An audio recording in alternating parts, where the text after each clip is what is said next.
Most people move through their lives the way you move through a room when the lights are off. Careful, arms out, hoping not to hit anything. And when they do hit something, when the pain comes, when the thing they didn't see knocks them down, they call it bad luck. They call it the world being unfair. They call it anything except what it usually is.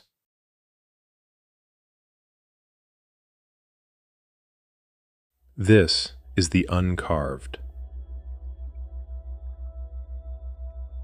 There is a kind of unhappiness that has nothing to do with how difficult your life is. Some of the most battered people you will ever meet carry themselves with a quiet steadiness that you can feel from across the room. And some of the most comfortable people, people with every reason to be at peace, move through their days with a low-grade dread they cannot name and have stopped trying to. The difference is not what happened to them. It is whether they understand the world they are living in.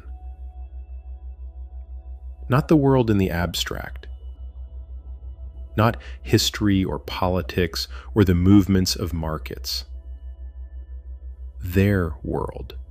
The specific, personal, unglamorous mechanics of how their life actually works. What decisions led to what consequences? What they chose and what chose them. What a single different day might have made of everything that followed.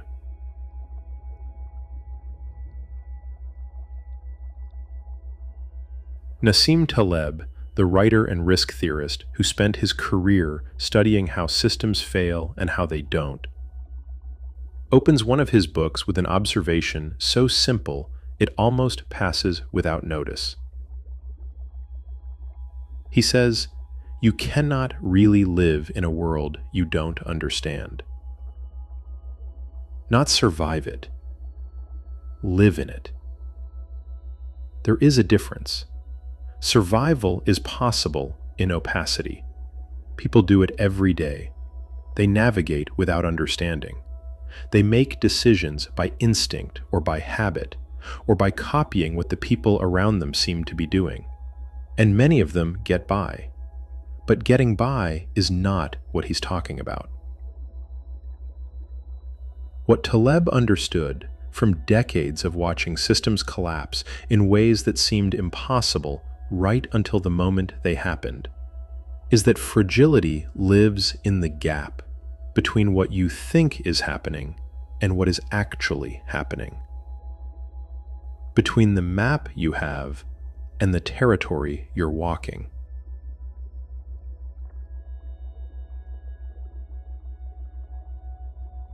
Most people have never drawn their map. Not deliberately. Not with honest eyes. They have inherited one, assembled from the conclusions of difficult moments. The lessons extracted in childhood before they had the tools to extract lessons accurately. The stories about who they are and why things happened to them that were written in the language of pain and have never been revised. That map runs in the background. It shapes every decision before you know you are deciding. It explains every outcome before you have finished experiencing it. And because it runs so deep, because it feels from the inside like simply seeing clearly, most people never question it. They question the events. They question other people. They question their luck. They do not question the map.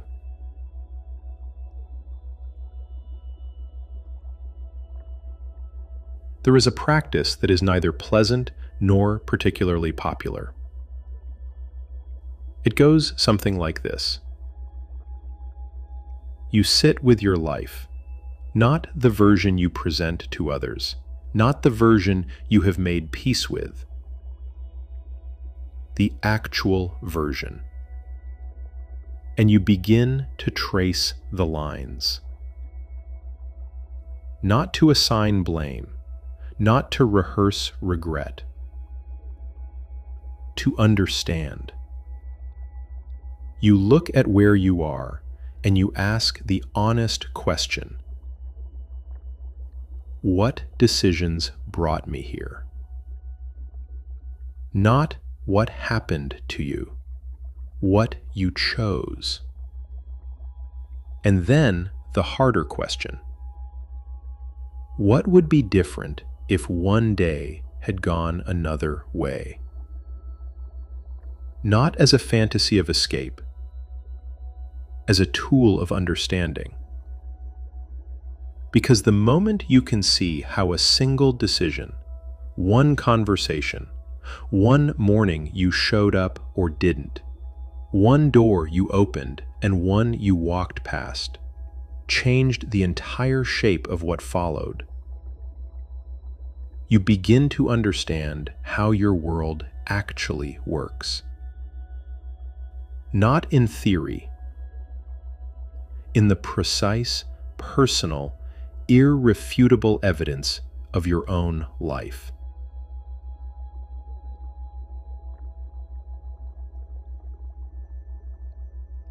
This is not the same as the question of authorship that came before. We have already talked about the difference between the things that happen to you and the things you set in motion. This is something different. This is the deeper work of understanding the mechanism. Because knowing that you made a choice is not the same as understanding how you make choices. Knowing that a decision had consequences is not the same as understanding how consequences accumulate in a life like yours, in circumstances like the ones you move through, given the particular fears and hungers that have been driving you longer than you have been watching. That kind of understanding, that map, is not something anyone can hand you. You draw it yourself, from the inside, in the dark at first, and then, slowly, it gets light enough to see.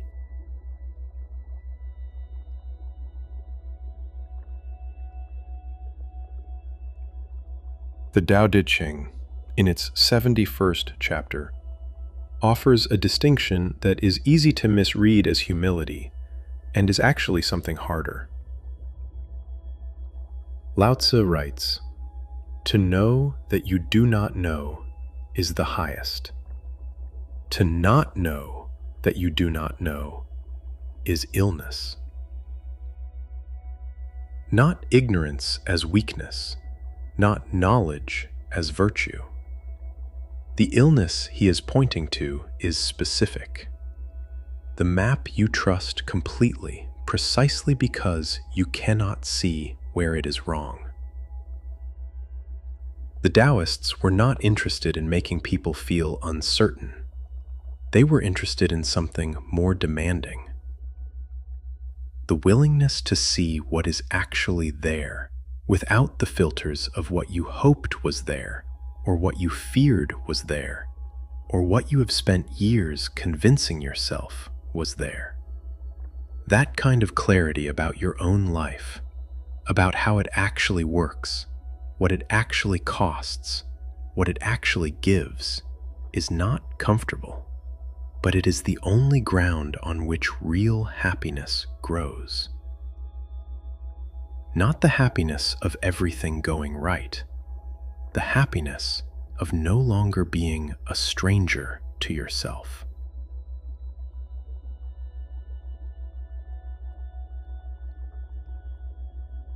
There is a thing that happens to people who do this work honestly.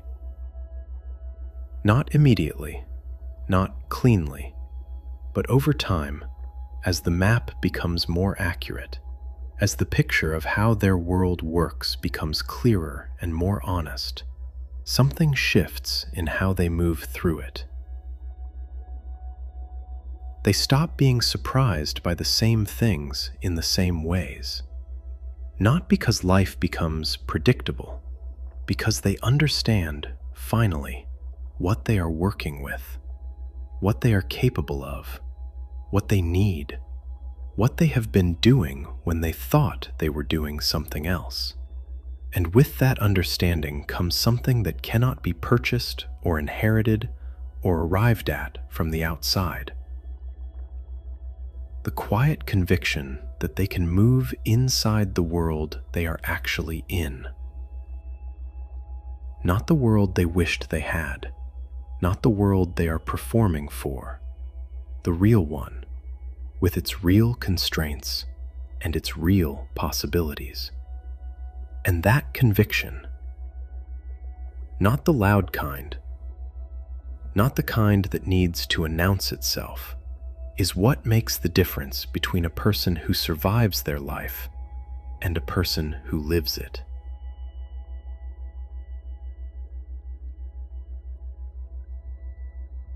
There is something here that is easy to misread. Understanding your world is not the same as controlling it. The map is not a plan. Clarity is not a guarantee. The person who understands the terrain they are walking will still encounter storms, will still lose things, will still face the same irreducible uncertainty that is simply the condition of being alive. But they will not be lost in the way that most people are lost, because being lost is not about not knowing where you are going. It is about not knowing where you are. And the moment you know where you are, really know it, with honest eyes, without the distortions of the map you inherited, you can move. Not towards certainty, towards something better than certainty. Toward the capacity to act inside a world you understand, with the tools you actually have, in the moment you are actually in. That is not the life most people imagine when they imagine happiness, but it is the one that actually holds.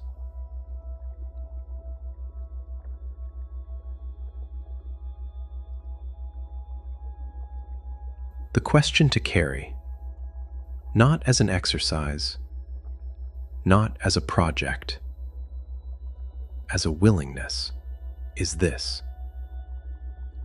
where in your life have you been navigating in the dark? Not the darkness that arrived from outside, the darkness you have maintained by not looking.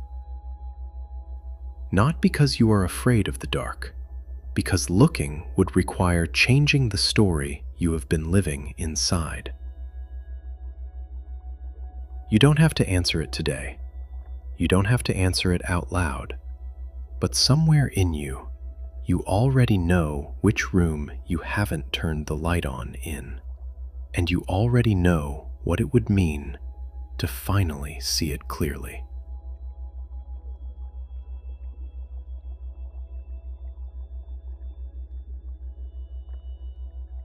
Until next time, move slowly. That is enough.